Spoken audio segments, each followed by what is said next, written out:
Livre de l'Ecclésiaste, chapitre 2. J'ai dit en mon cœur, allons, je t'éprouverai par la joie, et tu goûteras le bonheur. Et voici, c'est encore là une vanité. J'ai dit du rire insensé, et de la joie, à quoi sert-elle? Je résolus en mon cœur de livrer ma chair au vin, tandis que mon cœur me conduirait avec sagesse, et de m'attacher à la folie jusqu'à ce que je visse ce qu'il est bon pour les fils de l'homme de faire sous les cieux, pendant le nombre des jours de leur vie. J'exécutai de grands ouvrages, je me bâtis des maisons, je me plantai des vignes, je me fis des jardins et des vergers, et j'y plantai des arbres à fruits de toute espèce. Je me créai des étangs pour arroser la forêt où croissaient les arbres.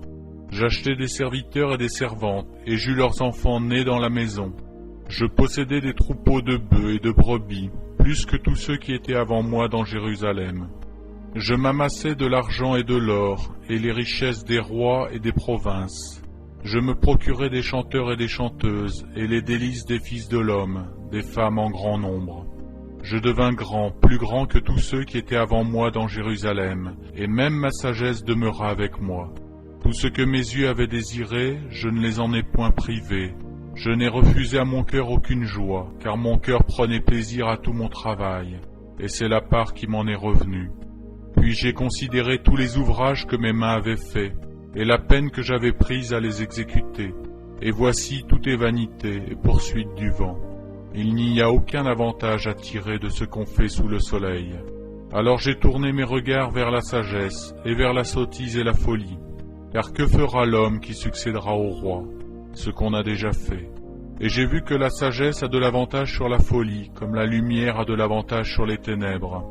Le sage a ses yeux à la tête, et l'insensé marche dans les ténèbres. Mais je reconnus aussi qu'ils ont l'un et l'autre un même sort. Et j'ai dit en mon cœur, j'aurai le même sort que l'insensé. Pourquoi donc ai-je été plus sage? Et j'ai dit en mon cœur que c'est encore là une vanité.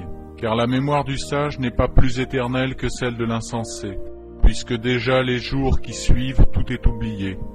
Et quoi, le sage meurt aussi bien que l'insensé? Et j'ai haï la vie, car ce qui se fait sous le soleil m'a déplu, car tout est vanité, poursuite du vent. J'ai haï tout le travail que j'ai fait sous le soleil, et dont je dois laisser la jouissance à l'homme qui me succédera, et qui sait s'il sera sage ou insensé.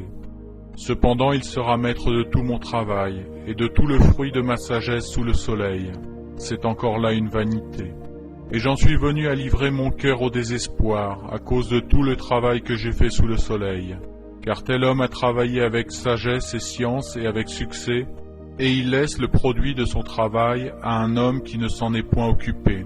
C'est encore là une vanité et un grand mal. Que revient-il en effet à l'homme de tout son travail et de la préoccupation de son cœur, objet de ses fatigues sous le soleil? Tous ses jours ne sont que douleur, et son partage n'est que chagrin. Même la nuit, son cœur ne repose pas, c'est encore là une vanité. Il n'y a de bonheur pour l'homme qu'à manger et à boire, et à faire jouir son âme du bien-être au milieu de son travail. Mais j'ai vu que cela aussi vient de la main de Dieu. Qui en effet peut manger et jouir si ce n'est moi? Car il donne à l'homme qui lui est agréable la sagesse, la science et la joie. Mais il donne au pécheur le soin de recueillir et d'amasser, afin de donner à celui qui est agréable à Dieu. C'est encore là une vanité et la poursuite du vent.